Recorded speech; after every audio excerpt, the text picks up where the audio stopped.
Seja muito bem-vindo ou bem-vinda ao Louco por Saber. Eu sou Rogério Nachev, o Louco por Viagens, e hoje nós vamos falar sobre um tema muito interessante. Muitos de vocês têm pedido para a gente falar sobre o Brasil. Então, eu vou ter uma série de 2 encontros com a Gláucia e nós vamos falar sobre o Brasil nesses 2 programas. Então, se você gostar do vídeo, deixa sua curtida, o seu comentário, compartilhe ele com seus amigos, com aquelas pessoas que você sabe que gostam de aprender. Agora é hora de você se inscrever aqui no canal, ativar o sininho para receber as notificações de novos vídeos. Caso seja inscrito, dá uma verificada se você já ativou o sininho. Também hora de seguir as minhas redes sociais. E por fim, eu quero dizer que eu organizo grupos ao redor do mundo e vai ser um prazer ter você aqui com a gente em um desses grupos. Maiores informações através dos 2 sites, hometour.com.br e loucoporviagens.com.br. E essa abertura que você vai ver agora faz parte de um vídeo institucional do movimento Supera Turismo Brasil, ao qual eu apoio, e a gente está torcendo muito para quando tudo voltar a esse novo normal, que o turismo brasileiro possa se reerguer e sempre estar aí no topo da cadeia de serviços aqui do Brasil. Então, seja mais uma vez muito bem-vindo ou bem-vinda ao Louco por Saber.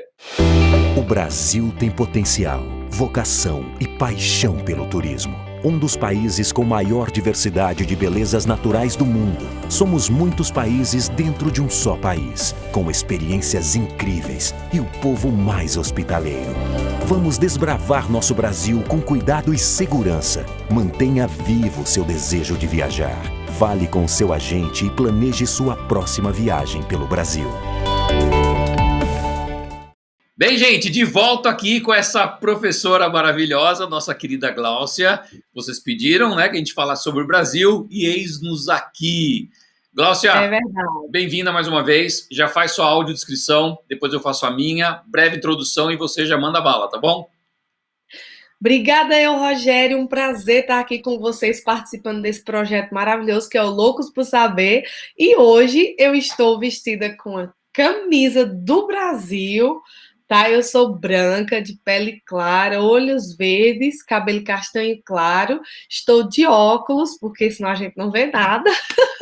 Tem esse mal, mas eu estou aqui sentada numa parte que é quarto-sala, que é para o bebê não incomodar, enfim, feliz da vida por estar aqui mais uma vez. Vocês pedirem, nós estamos aqui e eu estou super feliz de estar com todos vocês aqui mais uma vez. Tenho certeza que a galera tá feliz. Obrigado de verdade. Bem, eu sou o Rogério Nachev, estou aqui com meu cabelo grisalho, como sempre, pele morena clara, camiseta preta com o escrito Louco por Viagens, para variar um pouco, né? Só para eu poder fazer meu merchan aqui. Inclusive, vai lá no site depois, no loucoporviagens.com.br, que você pode achar a sua camiseta se você assim quiser comprar, tá bom? Gláucia, nós viemos até, acho que o nosso último papo, a gente falou até a chegada da República em Portugal, toda a história de Portugal, e a galera queria saber do Brasil. Então já temos aí no outro vídeo, se você ainda não viu, 1492, Vicente Pinzon chega em terras brasileiras, 1498, Duarte Pacheco chega em terras brasileiras, mas é Cabral, no dia 22 de abril de 1500, que ia para a Índia, acabou desviando a rota, parou por aqui. Às vezes eu fico pensando se já não era intencional dele parar por aqui, viu? Né? Isso é interessante, que já tinha, todo mundo já sabia, ó, passa lá para ver se é legal mesmo, já deixa uma galera lá para começar a arrumar a casa e tudo mais. E aí depois ele segue. Quando ele chegou aqui, quando a gente fala de descobrimento do Brasil, não tem como descobrir o Brasil, porque existem alguns indícios que já tinha vida aqui no Brasil há 60 mil anos, apesar de não ter nada arqueologicamente confirmado. O que a gente tem da arqueologia é mais ou menos de 8 mil anos. Então, ok, de qualquer maneira já é bastante tempo, bem antes do que 1500, né? E aí quando Cabral chega aqui, já tem esses povos que são chamados de nativos, originários, indígenas, da maneira que você quiser chamar. E viviam aqui entre 5 a 8 milhões dessa população, né, desses povos aqui, várias etnias. E hoje a gente tem menos de 1 milhão, Gláucia, desse povo aqui. Somos 220 milhões no Brasil e temos menos de 1 milhão. Então, o que eu estou falando aqui, a princípio, é de uma era que se chama pré-cabralino, né? Parece um trava-língua, né? Pré-cabralino. Então, isso é o período antes do que você vai entrar. E aí, o que você vai entrar, a gente talvez divida em 2 programas. Nós vamos falar sobre período pré-colonial, colonial, império e república. Combinado? Combinadíssimo. Vamos lá. Então, minha cara, a palavra é toda sua. Olha, para falar, partindo do último vídeo, se você não assistiu, faz como o Rogério falou, segue aqui o último vídeo, nós finalizamos exatamente nas grandes descobertas e nessa incógnita que existem vários segmentos históricos e onde os historiadores acreditam em uma tese ou outra. Mas hoje nós vamos falar, nós já vamos entrar no período pré-colonial, tá? Que é para a gente conseguir entender como é que o Brasil, nosso país querido, de fato, se desvinculou da coroa portuguesa e vem aí entrar exatamente na sua independência, que não aconteceu assim de uma hora para outra, até por conta da extensão territorial brasileira. E nós vamos entender por quê. Então, esse período pré-colonial, ele vai desde a chegada de Cabral, tá? Até 1530. Então, nós estamos falando aí de 30 anos, mais ou menos, que durou entre, como o Rogério acabou de falar no início. Ah, vai lá ver se a terra é boa. Era como se fosse apenas, nesse início, uma averiguação do território, porque o objetivo principal da coroa portuguesa e espanhola naquela época, nesse início aí do século XV, era realmente o caminho das Índias, era a descoberta das especiarias, não tinha nada a ver com o Novo Mundo, com o continente americano, não tinha nada a ver com isso.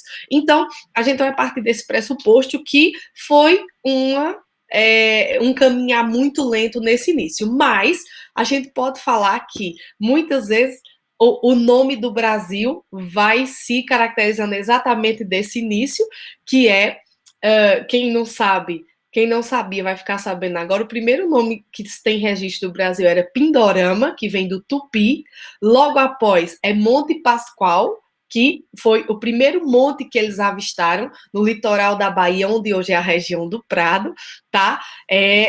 Devido também à época da Páscoa.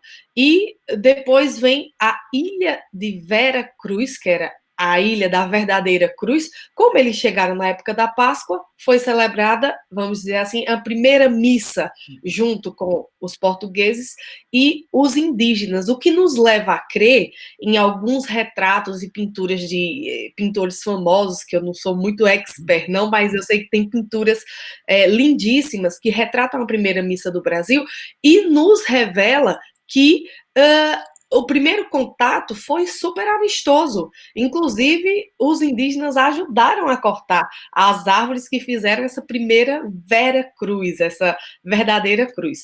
E depois vem o nome Santa Cruz, porque o clima era maravilhoso e acreditava-se que alguns europeus vinham doentes e no Brasil ficavam curados, então tinha-se essa lenda da Santa Terra, da Terra Santa de Santa Cruz, então tinha-se esses nomes. O nome Brasil só vem aparecer, o primeiro registro Brasil com os portugueses em 1511, olha que interessante.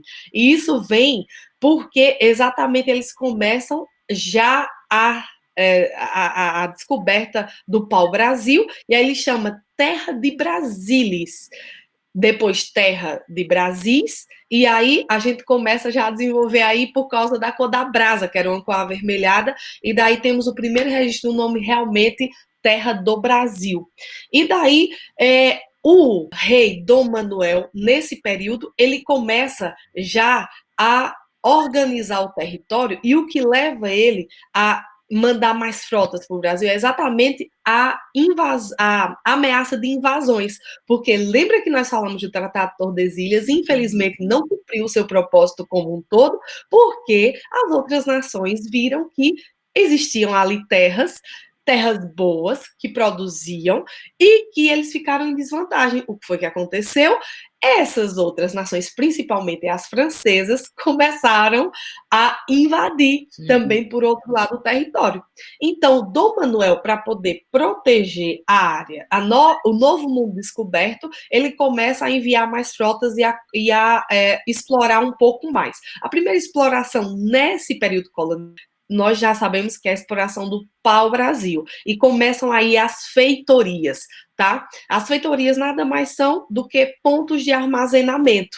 Aí nós temos também outro ponto importante, que essas feitorias já existiam nas colônias de África. Então, eles trouxeram essa mesma ideia de ter um ponto de armazenamento. Eles usavam também a mão de obra indígena, tá? Para o corte dessas árvores, e no princípio era amistoso porque eles trabalhavam à base do escambo. O que é o escambo? A galera do Enem se liga aí que o escambo nada mais era do que a troca de serviços por mercadorias. Então, imagina um índio que nunca tinha se visto no espelho, chegar ali os portugueses com espelhos, depois foi mudando.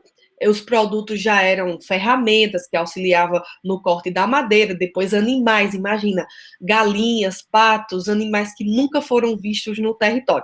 Então, isso atraía os indígenas, e no início foi dessa forma. Só que o Dom Manuel, ele percebeu que tinha que organizar para poder funcionar bem essa exploração. Ou você acha que o rei vinha cortar a madeira e era ele que colocava lá nas feitorias? Não, não. Eles praticamente terceirizavam essa primeira fase da colonização, que a gente vai ver que vai acontecer também no ciclo de açúcar, no ciclo do ouro, tá? Praticamente a coroa portuguesa nada fez, apenas terceirizou a colonização brasileira. De que forma? Eles criaram um sistema de arrendamento do território a pessoas privadas. E a primeira companhia que aparece é um cara super conhecido, tenho certeza que todos vocês conhecem, que é o Fernando de Noronha. Isso acontece em 1502. Surge a primeira companhia, que é a Companhia Fernando de Noronha. Então, Fernando de Noronha vai lá, cria várias feitorias, isso em Pernambuco e em São Vicente. E aí começa a exploração do pau-brasil em todas as regiões onde se tinha mais a cultura do pau-brasil. E, a partir daí, nós vamos perceber que esse sistema de arrendamento do território não deu muito certo, porque o território era muito extenso, precisava de muitos recursos, tá? E precisava também de muita segurança, porque, como eu já falei no início, começaram a vir piratas franceses, outras nações, e aí tornava o contrabando, começou a criar outras feitorias. E é daí também que vem essa questão das trocas. Começou a ser mais... Os indígenas começaram a perceber quem é que me dá mais, qual é a feitoria que me dá mais lucro. Então, esse sistema não foi muito assim, bem sucedido, e aí a gente já entra de fato no Brasil colônia, que é quando eles começam a perceber que a exploração do pau-brasil não é lucrativa, muito trabalhosa, não tem recursos, e aí começa a se gerar a necessidade de povoamento efetivo do território, porque senão as outras nações iam tomar conta. Portugal, que não é besta nem nada, diz assim, não, a gente tem que criar um produto para que a gente possa levantar a economia portuguesa. E aí, o que é que eles decidem plantar no Brasil? Começa o ciclo da cana-de-açúcar, que é a produção açucareira, que é o grande carro-chefe da colonização do Brasil nesse primeiro momento, que vai a partir do século XV, 1530. A partir de 1530, começa-se os investimentos nessa produção açucareira. E isso não iniciou no nosso país, tá, gente? A produção de cana-de-açúcar começou lá na Ilha da Madeira. Os portugueses já tinham essa produção, mas imagina que 5 fatores contribuíram para que no Brasil desse super certo. O quê? O clima tropical, o latifúndio, eram grandes extensões de terra. O que mais? A monocultura, ou seja, a produção de um produto só para se exportar, isso dava muito lucro. E outra coisa bastante que surpreendeu os portugueses quando chegaram no Brasil era o nosso solo super fértil, o massapê. Todo mundo sabe, estuda história? Então, tinha esse solo que era maravilhoso e que não precisava de tantos fertilizantes, tanta coisa, porque já tinha o clima temperado, tropical. Então, o que acontece? A mão de obra escrava veio para complementar essa economia. Por quê?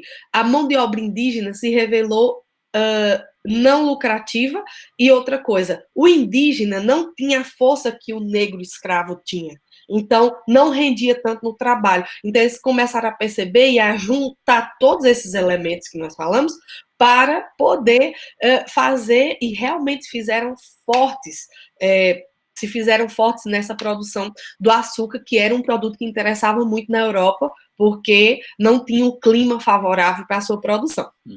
Então, a partir daí, para se organizar, para não acontecer o que aconteceu com as companhias dos arrendamentos, eles decidiram organizar administrativamente em capitanias hereditárias. E aí a gente vai falar sobre as capitanias, que eram 15 capitanias na mão de 12 donatários, mas apenas 2 prosperaram, que foi a de Pernambuco e a de São Vicente e São Paulo, e isso aí a gente já vê de cara o porquê. Então, como era que essas capitanias funcionavam? Através de 2 documentos principais, que eram a carta de doação, onde o rei doava a capitania, aquele território, para o donatário, e o donatário, por sua vez, explorava, tinha o lucro e pagava os impostos à coroa, ok?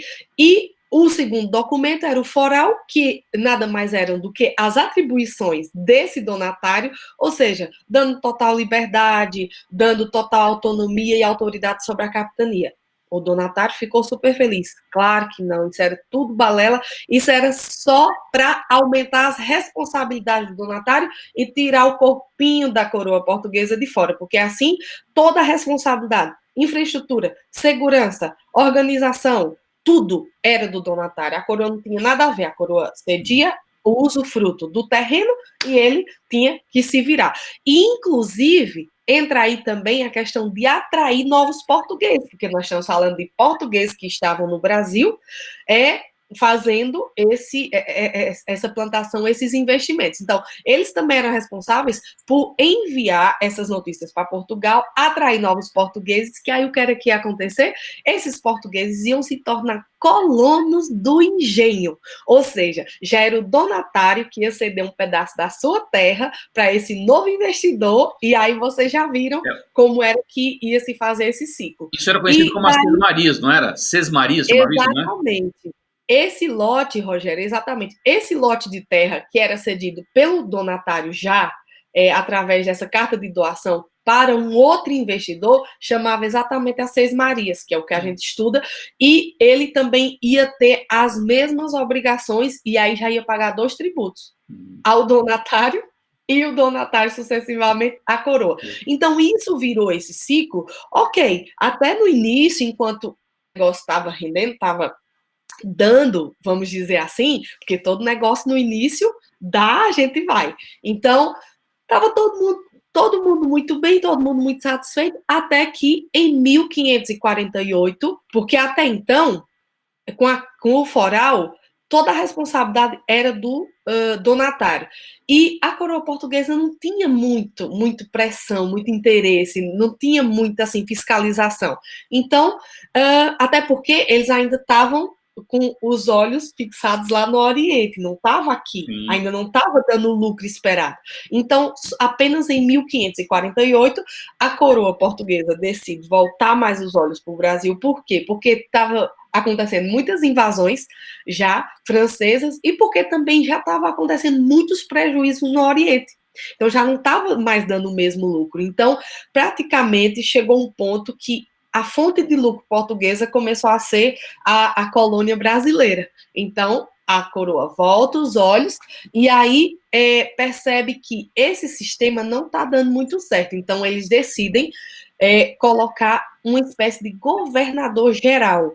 Já não é mais apenas os donatários quem organizam. Tem um governador geral que tem 3 auxiliares, que a gente pode nomear, vamos dizer, como espécies de ministros, que aí seria o provedor-mor, seria o capitão-mor e o ouvidor. O capitão cuidava da segurança, o ouvidor da justiça e o provedor das finanças. Então, começou a se estabelecer aí uma hierarquia e uma distinção política já por conta dessa necessidade de se organizar a questão das capitanias.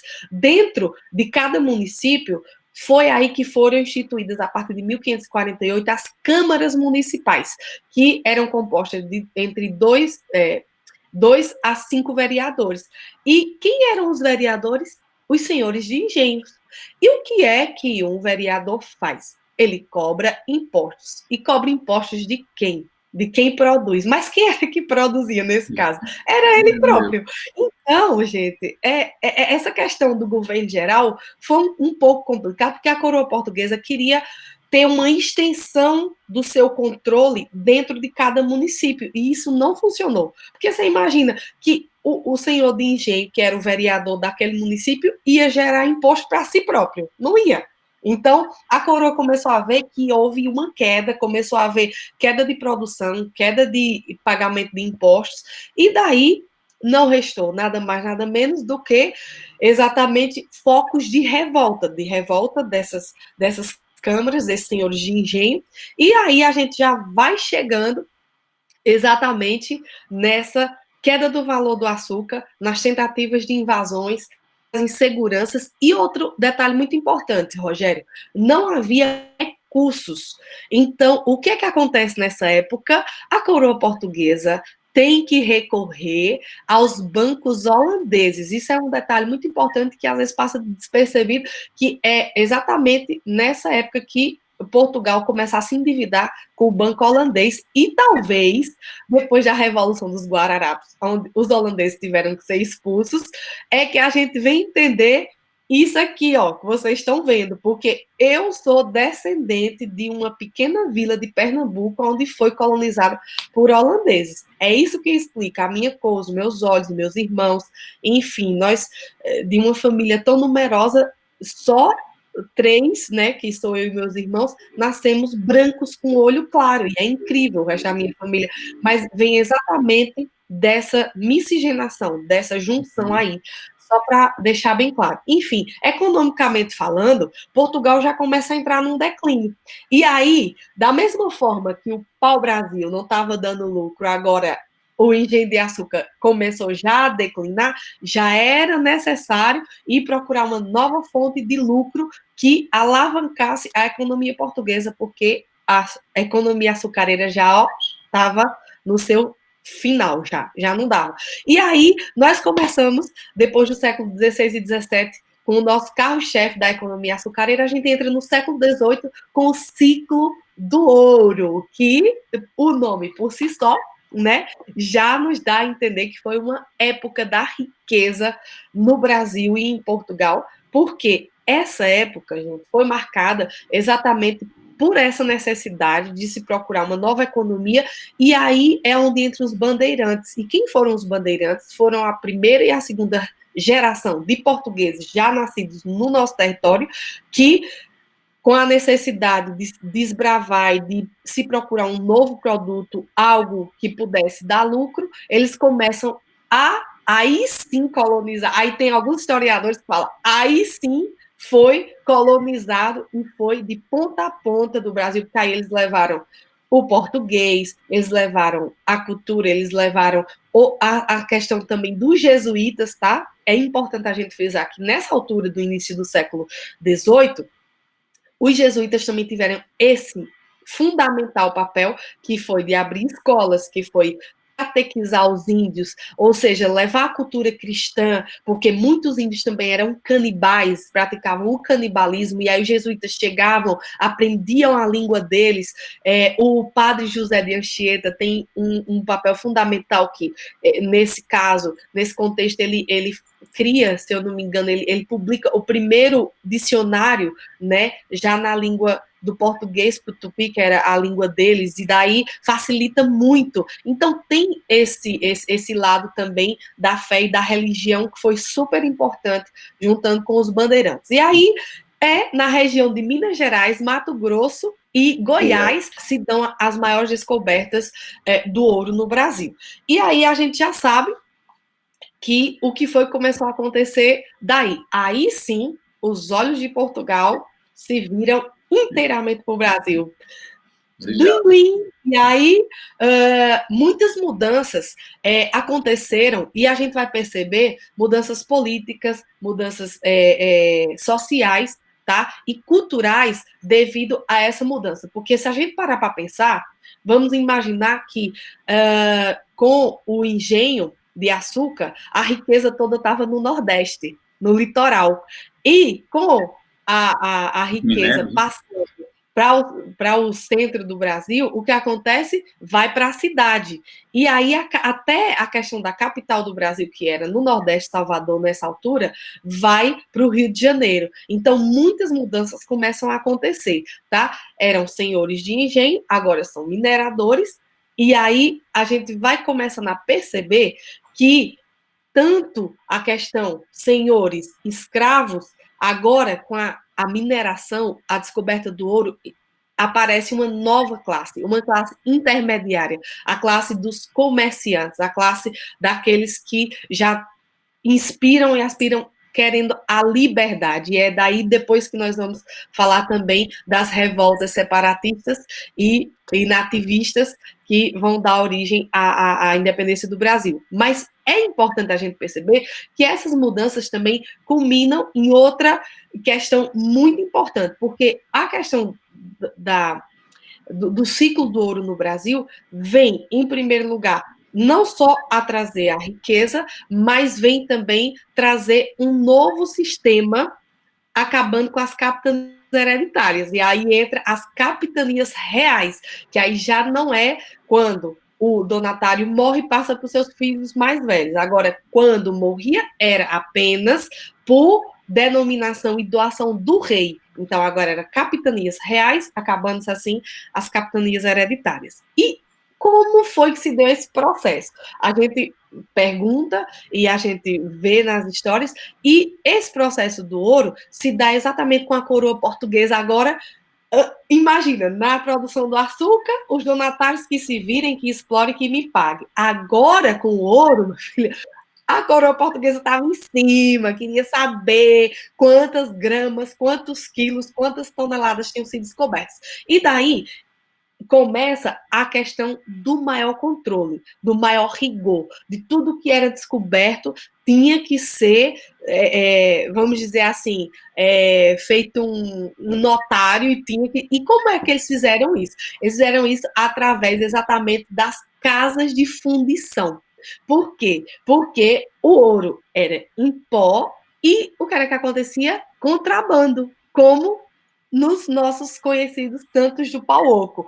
Em várias ocasiões, a coroa portuguesa flagrou e pegou os santos, que eram ocos por dentro, com o pó de ouro, que não ficava assim tão pesado, e aí eles decidiram fazer a casa de fundição. Então, tinha a Intendência das Minas, para quem está aí ligado no Enem, a Intendência das Minas, que nada mais era do que um controle de tributação, tá? De faturação e de tributação. Então, isso facilitava esse controle, mas não foi suficiente. Era preciso ir para a casa de fundição, ou seja, o ouro era coletado diariamente. Vocês têm noção do que é isso? Quantas minas o ouro era coletado diariamente, era levado para a casa de fundição, era pesado, era controlado, era colocado um timbre real para que não fosse extraviado e ainda tinha uma numeração.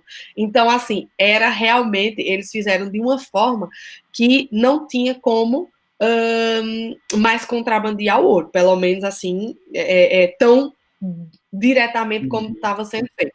E daí vem a questão do tributo. Como é que era feito o tributo com ouro? Era o quinto, que nós sabemos era a quinta parte, e a derrama.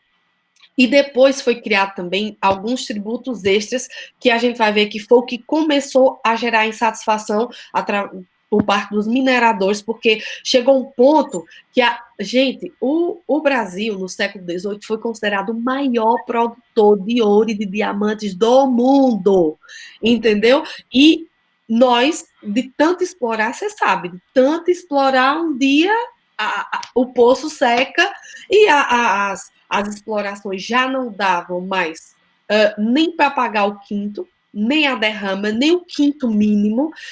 E se começou, a coroa portuguesa não queria saber, tinha que chegar aquele patamar que era a finta, chamava finta. Agora eu lembrei, olha, cabeça de grávida, mas ainda tá boa.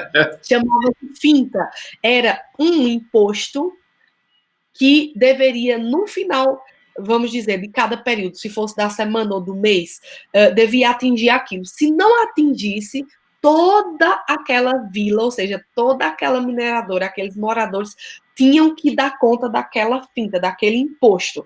E se eles não dessem, se não chegassem com o quinto e com a derrama, o que era que acontecia? Eles tinham suas casas invadidas, acredita? A coroa portuguesa invadia. Aí foi quando começaram os conflitos, porque eles tinham suas casas invadidas e o que era de bem, de valor. Imagina, você não conseguir no final do mês arrecadar seu imposto e o governo mandar ir policiais na sua casa e pegar seu computador, pegar relógio de ouro, enfim. Foi isso mais ou menos que aconteceu naquela época. Daí vocês já imaginam o que começa a gerar a revolta e a impopularidade desse sistema, porque o ouro já não se achava mais com tanta facilidade e com tantas quantidades como no início. Então, daí a gente consegue perceber que as revoltas nativistas, que foram revoltas como a dos mascates, por exemplo, que eram revoltas mais por conta da forma de se controlar dentro das mineradoras. Já as separatistas, não. As separatistas já tinham, Rogério, o sabor e o cheiro da liberdade, de querer se separar da coroa portuguesa, de não querer mais vínculo, de querer o seu próprio comando, a sua própria política, a sua própria maneira de fazer acontecer ali no seu comércio. Então, dentro desse contexto já, que a gente começa a ver que a produção mineira começou a desfalecer, já por volta do meio século aí, 18, já não a coroa portuguesa já não consegue mais controlar. E a gente vê que duas revoltas foram mais importantes dentro desse processo, que foram a Conjuração Baiana e a Inconfidência Mineira. Dentro da Inconfidência Mineira, que a gente vai falar hoje, porque depois a gente vai ter os comerciantes, a produção têxtil também, porque isso é muito importante. Eu até apontei aqui para eu não esquecer. Nesse período, tá, não era só o ouro que dava. Muitas outras coisas estavam sendo produzidas no Brasil e enviadas para Portugal. E nisso, a gente já estava no governo da rainha Dona Maria I.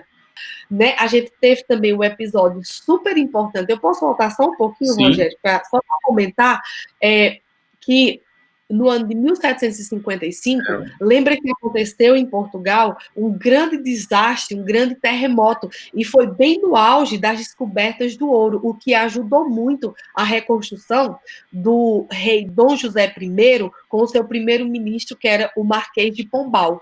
Tá? O Marquês de Pombal, ele tinha umas ideias iluministas que vinham lá dos franceses, que a igreja começou a se tornar uma ameaça, enfim. E dentro desse contexto, a descoberta do ouro antes do seu declínio foi muito importante, porque permitiu financeiramente a reconstrução de Lisboa. É por isso que, e de Portugal como um todo, é por isso que, por onde eu passo com os turistas, a gente sempre fala que tem um pouquinho do Brasil em cada canto de Portugal. E isso é verdade, principalmente ali no convento de Mafra, onde tem muito do nosso ouro brasileiro. Quem nunca visitou, já visitou, sabe, conhece. Se você não visitou, aproveita, que é maravilhoso, mas dá um pouquinho de revolta. Quando eu vou entrar lá, eu falo pro recepcionista que a gente não paga ingresso, porque já está tudo pago, está tudo lá em ouro, lá dentro. Enfim, mas isso só para deixar esse gancho para vocês, que esse fato do terremoto e da reconstrução de Lisboa e do Marquês de Pombal foi super importante, porque foi aí que aconteceu a expulsão dos jesuítas, o que prejudicou muito o desenvolvimento do Brasil. E eu tinha que voltar nesse ponto, porque o Marquês de Pombal, ele vinha com a ideia que a igreja já estava se tornando muito independente do Estado e que poderia prejudicar os planos futuros do rei. Então, ele arquiteta um plano maquiavélico, como se fosse um atentado que ele tivesse sofrido, e põe a culpa nos jesuítas. tá? Então, ele convence o rei que o melhor seria expulsar essa classe da igreja, porque poderiam prejudicar futuramente, e o rei, como assinava embaixo praticamente tudo que o Marquês solicitava, assina embaixo, só que isso prejudica muito, ele não sabe o mal que ele fez a Portugal e ao Brasil, porque os indígenas tinham nos jesuítas seus protetores. A cultura, o desenvolvimento estava se dando exatamente a educação, né? E a Tema educação educacional, né? traziam para o povo, né? Então, isso deixou muitas regiões, Rogério, estagnadas completamente no sentido cultural e cristão também. Então, ficaram lá lançadas à sua própria sorte. E para falar que depois morre o Dom José, fica a Maria I, e o que acontece é que os impostos só aumentam, porque a produção cai, a produção do ouro cai. Aí, retornando essa história, a produção do ouro cai, a rainha começa a aumentar os impostos, o povo começa a se revoltar, porque não tem mais de onde tirar, e começam a ser saqueados suas próprias casas, famílias, enfim, a sofrer já essas consequências.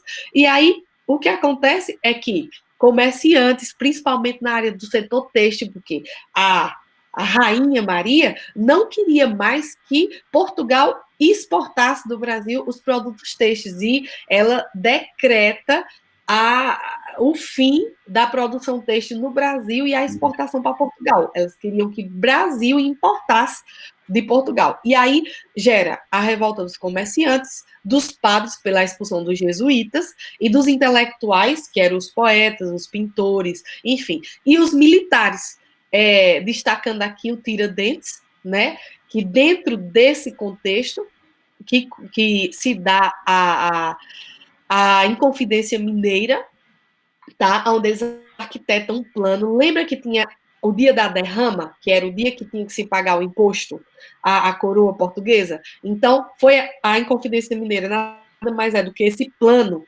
de, no dia da derrama, se fazer esse protesto, e daí ninguém pagar o imposto. E surge um traidor que vira um protagonista dessa revolução, que é o Joaquim Silvério, que, com uma dívida de 700 contos, a coroa portuguesa acaba traindo o movimento, confessando todo o plano do Tiradentes junto com a população naquela época. E aí, o que acontece?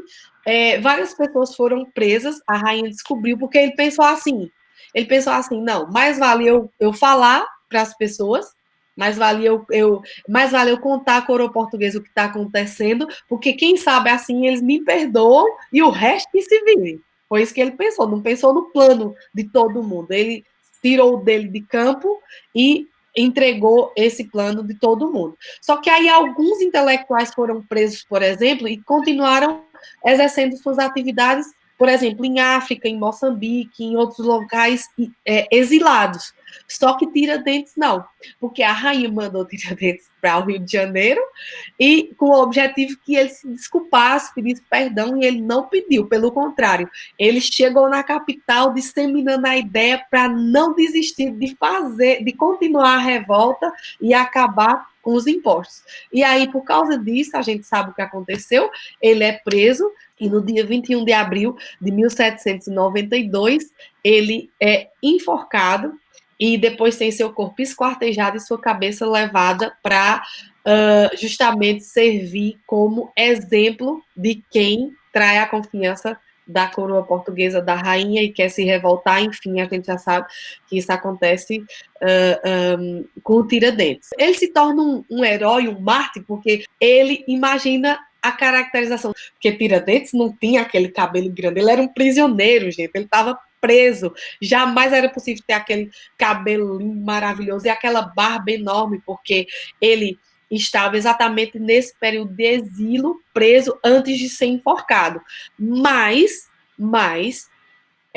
para a população, quando acontece em 1822 o nosso grito de independência, precisava de uma caracterização mais forte do que a do Império. E é por isso que se cria essa imagem do Tiradentes, para se poder ter um herói. E muitos, Rogério, falam que se assemelha muito à questão de Jesus Cristo, que morreu para libertar o seu povo e que tira dentes também a visual, feição, né? Que pintam dele, na verdade, posteriormente, é exatamente fazendo essa alusão. Tá? Uma pessoa, um mártir que morreu em liberdade, em favor de um povo, por uma causa, para libertar aquele povo daquela servidão e daqueles impostos. Então, a partir daí, a gente vai ver que a economia mineradora declina. Na Europa também, só finalizando esse ponto, na Europa está acontecendo agora, em 1808, as invasões francesas, a Revolução Francesa está tomando conta de tudo. É aí que o Dom João tem que pegar suas tropas, organizar tudo, pega filho, pega baú, pega tudo português.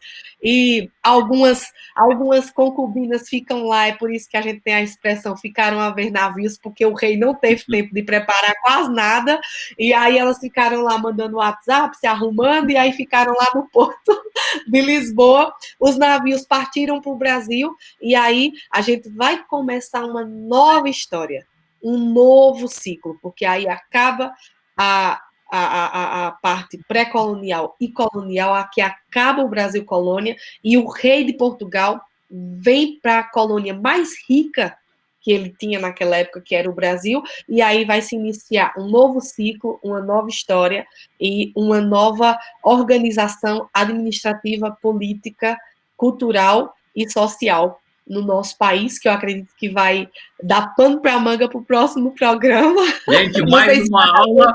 Não, já estouramos o tempo aqui, mas está maravilhoso. Mais uma aula maravilhosa. Muito bom, muito bom. Glaucia, obrigado mais uma vez. Beijo grande. Nos vemos no nosso próximo programa, tá bom? Gente, agora é hora de seguir as redes sociais da Glaucia, que estão aqui embaixo. As minhas também, tá bom? Não deixe de curtir o vídeo se você gostou. Deixar o seu comentário também e principalmente compartilha com os amigos, com aqueles que você sabe, né, que gostam de aprender, que vai fazer Enem. Isso ajuda todo mundo, tá bom? Indo para Portugal, não precisa ter essa aula, como eu sempre falo, não tem a aula online. Tem ao vivo com a Glaucia, que vai lá te esperando. Manda uma mensagem para ela e ela com certeza vai te receber. Beijão, nos vemos no nosso próximo programa, tá bom? Porque afinal de contas, dentro de nós sempre vai existir um louco por viagem.